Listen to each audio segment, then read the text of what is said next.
So, eto na nga mga bakla, mga kaiksena. Okay? So, pagkatapos po nangyaring rigodon at nangyaring kagilagilalas at hindi ka panipaniwala at kahindik-hindik na pagkakatumbling ng dating majority na ngayon ay minority na o yung mga hudas na senador, nag-live na. Nag-live selling na ang putang ina na si Alan Peter Cayetano. At eto nga mga kaiksena, pakinggan na natin at ating himayin ang kanyang nais gawing panggugulo bukas sa Senado. Ito po.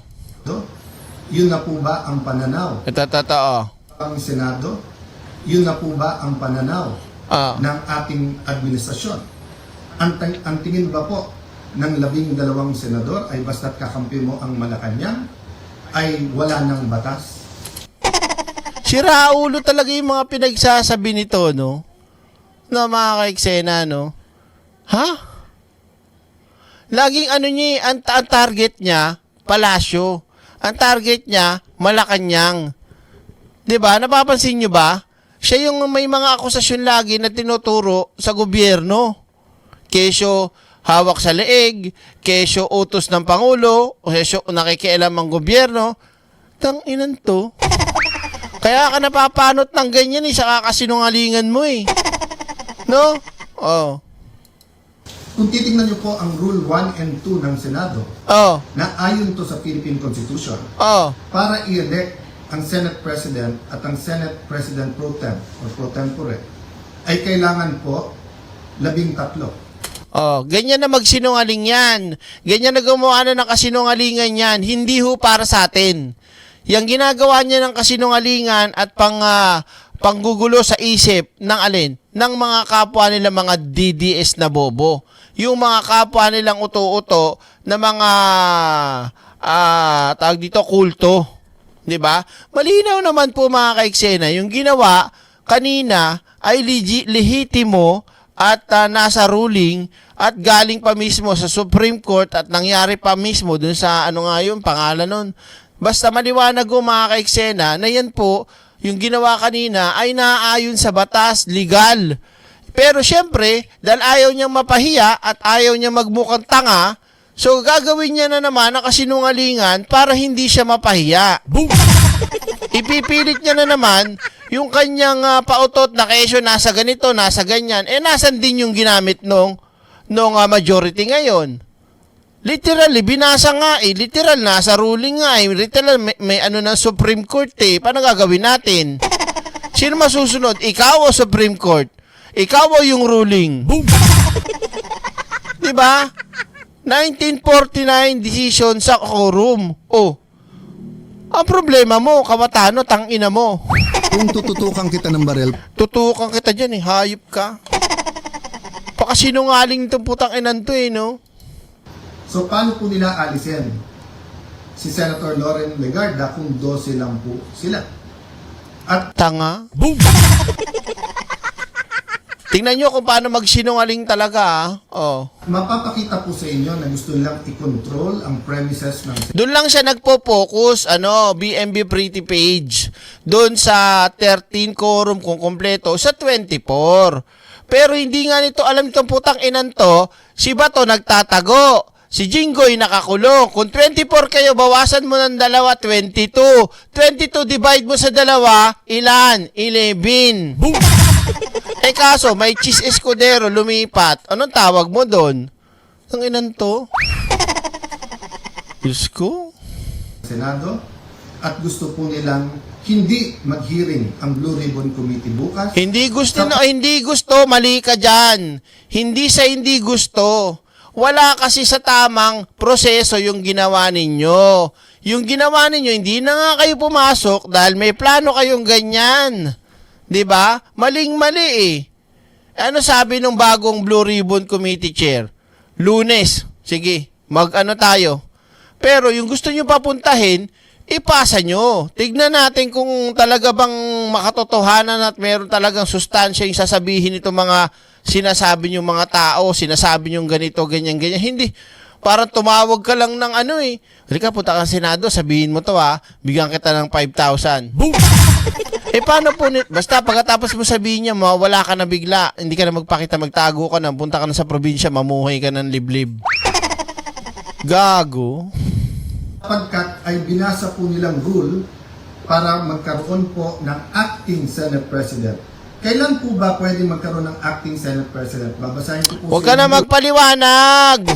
Basang-basado ka na namin. Alam na namin yung galawan mo. Doon pa lang, sa Congress pa lang. Alam na namin kung gaano ka kahayok sa kapangyarihan. Ganid sa pwesto, putang ina mo. Boom! Panot. Sorry po. Tuloy natin. Sabi po, in cases specified in subparagraph C of Section 4 of the rule, the President pro tem shall serve as acting President until the Senate shall have elected a new President. Hindi po sila maka-elect ng new President dahil wala po silang 13. Kaya nga, tanga! Ulitin ko po, pag may 13 po sila, ako pa mag-o-oath sa kanila. Bibilisan ko po na ibibigay sa kanila. Wala po silang 13. Ano ba sinasabi kanina ng ni Erwin Tulfo at ng majority? Ano ba ginawa nilang rules? Ano ba ginawa nila, sinunod nila? 'Di ba? Nag-vote ba sila o naghalal ba sila ng Senate President? 'Di ba hindi? Pro tempore nga eh. Putang inan to talaga oh. Gigigil ako dito sa hayop na 'to eh. So ano yung rule po?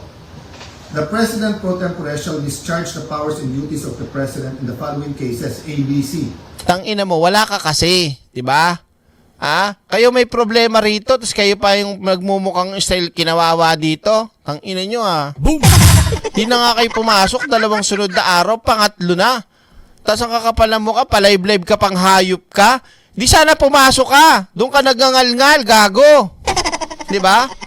Iyak ka ng iyak dyan sa Facebook page niya, para kang ewan. Kung doon kayo sa Senado nagbakbakan, pinakita mo yung kabadingan mo ron. Di natapos yan. Di ba?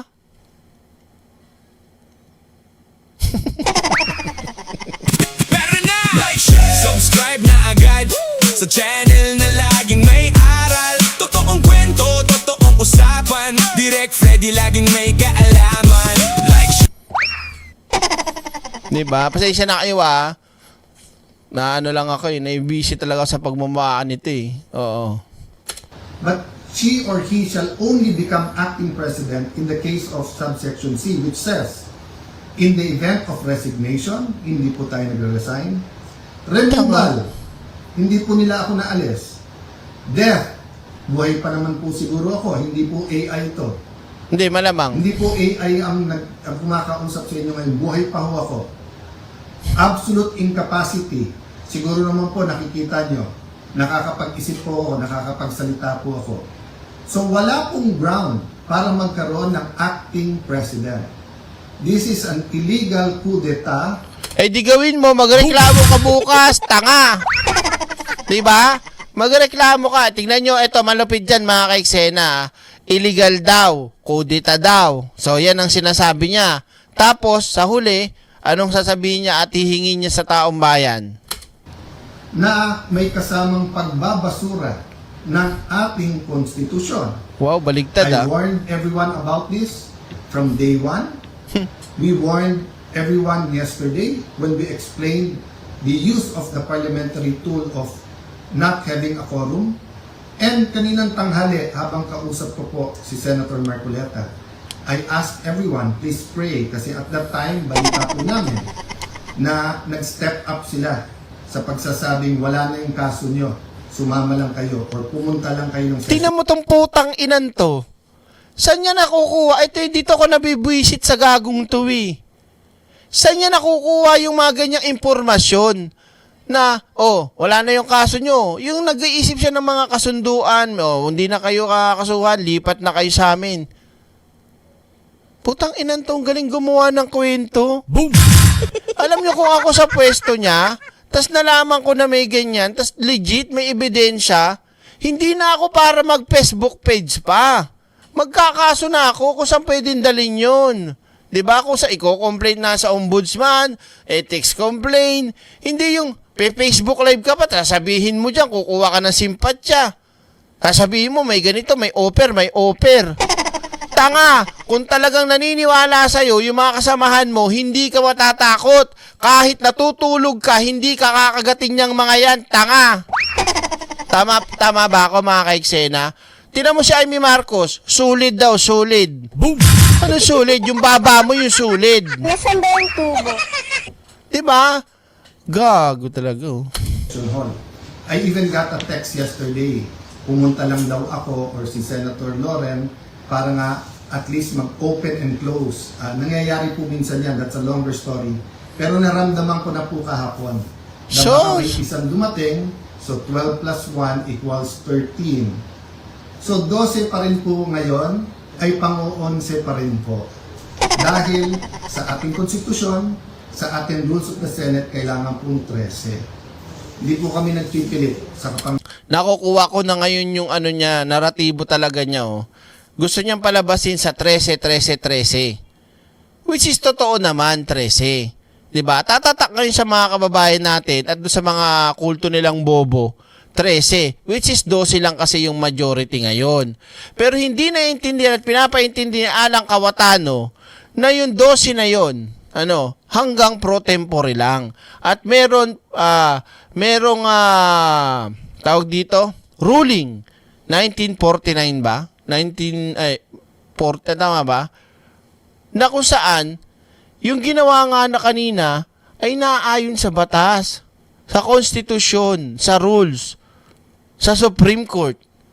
So ngayon, dahil bobo yung mga kababayan natin, ang pinapaulit-ulit niya sabihin ay 13 at 12 yung majority ngayon, so conflict nga talagang pakikinggan mo. Pag bobo ka, pag hindi mo iisipin pag hindi mo aaralin, bakit nga ba 12 lang? So tama si Kawatano, 13. Oo nga no? Oo nga, tama. Pero hindi nila alam kung ano nga ba talaga yung basihan, bakit hindi nga sila nagboto ng SP at hanggang 12 lang kasi sila. Di ba, nakukuha nyo? Yun yung mind conditioning na ginagawa niya rito eh. Na kinukuha niya yung kabubuhan ng mga kababayan natin sa ganung paraan. Boom! Tanga-tanga eh, no? Pangyarihan. I can go as Senate President, even as Senator anytime. Hindi po ba ako lang ang katangi-tangi sa mga matataas na opisyal na nung nangyari yung flood control scam ay nagsabi, ba't hindi na lang tayo lahat mag-resign? Paano? Tanga-tanga ka talaga nun. Boom! Resign mo mukha mo. Bakit po ngayon, after asking me to resign yesterday, illegal po. Actually po, hindi nila ako tinanggal. Naglagay ng acting. Senator Win. Narinig mo, di ba? Sa'yo na nanggaling. Hindi ka tinanggal. Naglagay sila ng acting at binakante lahat ng committee. Yan. Ingat kayo dyan. You're playing around with fire. This is not just about the Senate. This is about the Philippine Constitution. Mga kababayan, sabi Tarantado? Siya to naglalaro ng apoy sa Senado. Siya tong maraming ginawang katarantaduhan. Ha? Nagdrama kayo ng may 11 kay Bato, tas putukan sa Senado, iyakan sa kapatid mo. Kayo yung may drama rito. Kayo naglalaro ng apoy, kayo naglalaro ng kung ano-ano dyan sa Senado. Putang ina mo. Boom! ginawa nila to kasi naipit ang trabaho. Wala naman po silang ginawa ngayon. Kung hindi baguhin ang mga committee para walang Blue Ribbon committee hearing bukas. Para hindi maimbitahan ang 18 Marines. Pinalitan nila ang presiding officer. Bakit po? Nagpakita po ba ako ng kahit anong partiality sa conduct or pag-usog ng... Meron! Tanga! Boom! Diba? Yung ginagawa nyong voting system na dapat makaboto yung mga kasamahan nyo, doon palang katarantaduhan partiality sinasabi nito. Gago. Maliwanag yun Hindi nga kayo nakikipag-debate, gusto mo botohan na agad? Tang ina mo. Boom! Tama ba ako mga kaiksena? Alam niyo yun yung amyendahan na dapat daw makaboto online, makadalo online, si Bato, si Jinggoy. Hindi nga pwede yun Di ba? Tapos gusto nila makipagdebate ng minority noon. Ayaw nila. Dadating na lang, gusto nila, botohan na lang daw kasi majority sila. Boom! O ano? Naging fair ka ba doon? Tang ina mo ah. Impeachment court. Alam niyo po, madidelay po ang impeachment. Sapagkat pag Dinidelay mo na, gago. Dahil sa'yo, nadidelay na. ang rules, ay kailangan pa ho na magkaroon ng publication. So pati po ang ating mga arrangement ngayon magbabago.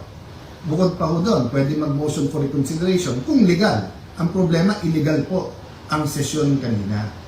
So this is their answer to the crisis they made. From May 11 till now, crisis after crisis, pinapasok yung NBI noong May 11, binaboy din tayo noong May 13. Tingnan mo talaga tong hayop na to, no? Ang galing talaga mambaluktot ng kwento. Ang galing talaga manloko, no? Nakakaloka tong hayop na to. Siya lahat ng may kagagawan yan, tapos binabato niya ngayon sa bagong ano? Sira ulong, puta. Boom! Pasensya na kayo mga ka-eksena. Talagang ano eh, iba talaga yung level ng galit ko ngayon eh.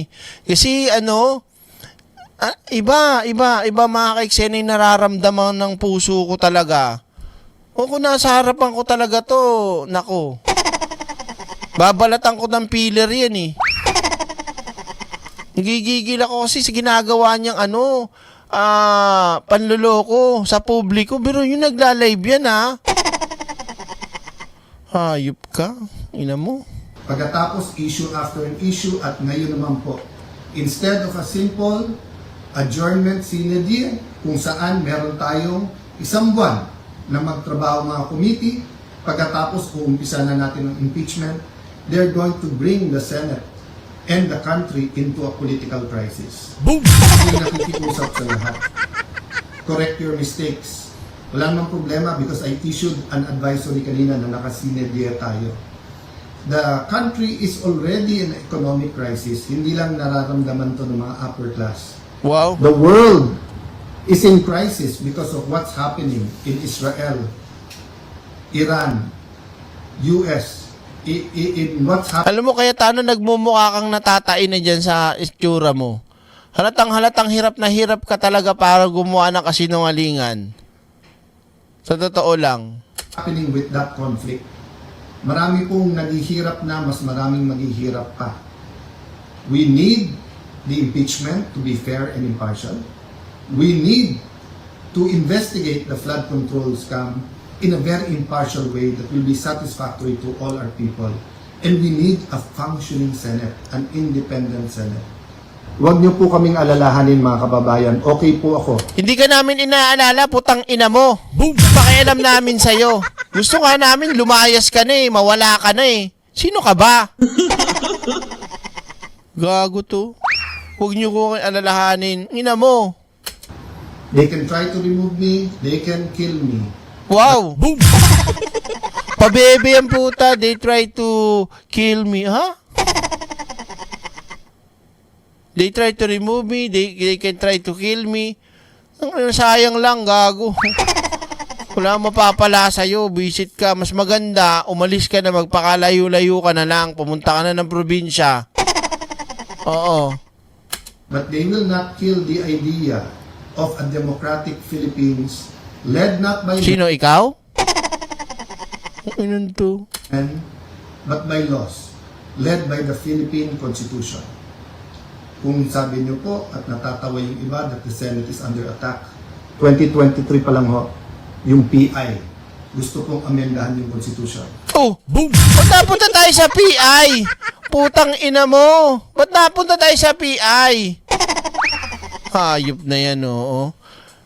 Talaga to, mapandin lang talaga to, no? After magsalita si Senator Ailey, wala daw katotohanan yun. Ngayon po, binasura ang konstitusyon. Ano ba tingin yung kasunod nito? So mga kababayan, again, God is sovereign. Boom! Hindi ako banal na tao. Hindi ko sinasabing napakabait ko, napakabuti ko. Tarantado rin ako. Pero Lord, sorry po nabanggit ko kayo pero Ano ba naman yan? Ginagamit na lang po kayo sa pang-personal nitong hayop na to. Oh. Eh, hindi ko maatim kasi ginagamit-gamit pa kayo. Demonyo naman tong bakla na to. Tignan mo, oh. Tignan mo yung ngiti niya. Hindi ngiting totoo yan eh. Ngiting aso, Direk. Hindi lang eh. Anong ngiti yan? Ngiting linta. Ayaw bumitaw sa pwesto. Alam nyo ba yung ngiting linta? Ayan oh, ganyan. Oh. So mga kababayan, again, God is sovereign. Let's all reflect on this and pray. But tomorrow, tuloy ang hearing ng Blue Ribbon Committee. Hindi subukan nyo, di ba? Marie NKY, maraming salamat po ah. Subukan nyo. I am still the legitimate, legal, moral Senate Moral? President. Moral? Anong moral meron ka? Tanginan to. Boom! Ang kapal ng mukha, oh. O di ikaw na, sige, sigaw ang Senate President. Pero, moral? Ang ina mo, moral, puro drama ginawa mo, kahihiyan sa buong mundo. Pinahiya mo yung Senado. Kung tututukan kita ng baril, papasukin ko bahay mo na may baril ako. Nag-warning shot ka, pinutukan kita pabalik. Is it not an attack? Sorry ha, but I don't think there's any question. The Senate is under attack. Was under attack. Oh, kalma. Baby, kalma. Easy. Huwag mo naman akong bigyan ng dahilan para tabihan ka. Kalma. Pero na! Like, share, subscribe na agad. Tuloy natin. Hayop, no? Of the Republic of the Philippines. There is still functioning committees. We have to hear the testimonies. Invited po. Wala nang committees kayo. Boom! Wala na eh. Huwag mo na ipilit. Pati po yung mga gumawa ng illegal ngayon. Oh. You can try to stop us, but you will be stopping the Filipino people. Wow, yan na, mga kaiksena. Ito na. So sa ating mga kababayan who wants to pray or have a prayer vigil sa Senado bukas, pumunta po kayo. Boom! Yan na. Siyempre, para hindi halata, ganyan din yung ginawa ni Bato. Naalala nyo? Kaya alam ko mga kaiksena, na-script ni Cayetano eh. Ganyan na ganyan din po yung sinabi ni Bato. Arestuin na daw siya, magpunta kayo sa Senado, magdasal niyo ako, mag-project vigil kayo dito, mag hindi na makatakbo-takbo sa hagdan. Ngayon, siya naman na nagsasabi. Ngayon, mapagduduktong nyo na, di ba? Yung script, parehas ng kay Bato. Dinadaan nila sa prayer vigil kuno, pero ang gusto lang naman talaga nila, magkaroon ng tao doon na magkaroon ng gulo. Yun yung mga kaiksena. Diyos ko naman, ginagawang tanga yung mga kasamahan nila. Tanga naman talaga, bobo pa. Who wants to pray or have a prayer vigil sa Senado bukas, pumunta po kayo. Pag hindi po kami pinapasok, sama-sama na po tayo outside the Kulambo. Kita nyo? Boom! Pag hindi daw sila pinapasok, papasukin kayo. Kayo lang. Pero hindi kayo hayaan para magsagawa ng kung anumang hearing bukas. Kasi wala nang committee para sa inyo. Di ba? Ang problema po, pag in-outside nyo the Kulambo, Yan na. Nakita niyo yung pattern na outside the Colombo at pag ang mga legitimate leaders ng Senado, para nyo na pong sinabing sinunog nyo po ang Philippine Constitution. Sana naman po, tonight, makapag-isip-isip ang mga gumagawa nito. ulul. Again, sincerely po, we pray for all of our leaders and we tell everyone here, let's pray for our country and may God bless the Philippines. Nasaan ba yung tubo? Putang ina mo, Cayetano. Tigil-tigilan mo yung kalandian mo. Baklan to. Kung tututukan kita ng baril, Di ba? So mga kaiksena, sabihin nyo sa akin kung mali ako. Maliwanag sa maliwanag na mayroong panghihikayat si Cayetano dito. Same as ng ginawa ni Bato. Kung bakit nagkaroon ng mga... Hanggang ngayon, may nagkakamping pa nga rin sa Senado eh. Yung mga bayarang mga DDS doon.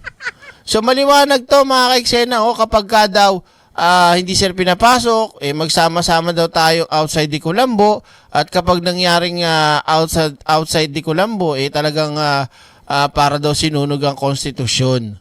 So sa akin maliwanag to mga ka-eksena, may planong manggulo talaga to. Hindi niya sasabihin yun, na manggulo kayo, hindi. Pero yung yung kanyang galaw at kanyang mga sinasabi, madaling basahin. 'Di ba? Pare-parehas Nakakuha nyo? So ganyang kalala mga ka-eksena tong mga hudas na senador. 'Di ba? Kaya sana kung sakali man na magkaroon ng sesyon sa Lunes na sana may tumambling pa para mabuong 13 at tuluyan ng masipa itong putang inantong panot na bakla na to. 'Di ba? So sa mga ka-eksena natin dyan, yan. At hanggang dito na lang muna natin na tatapusin ang live stream. At kailangan na natin ding mag-asikaso sa ating pamilya. Kailangan nating may gawain din tayo trabahong inaasikaso sa pang-araw-araw.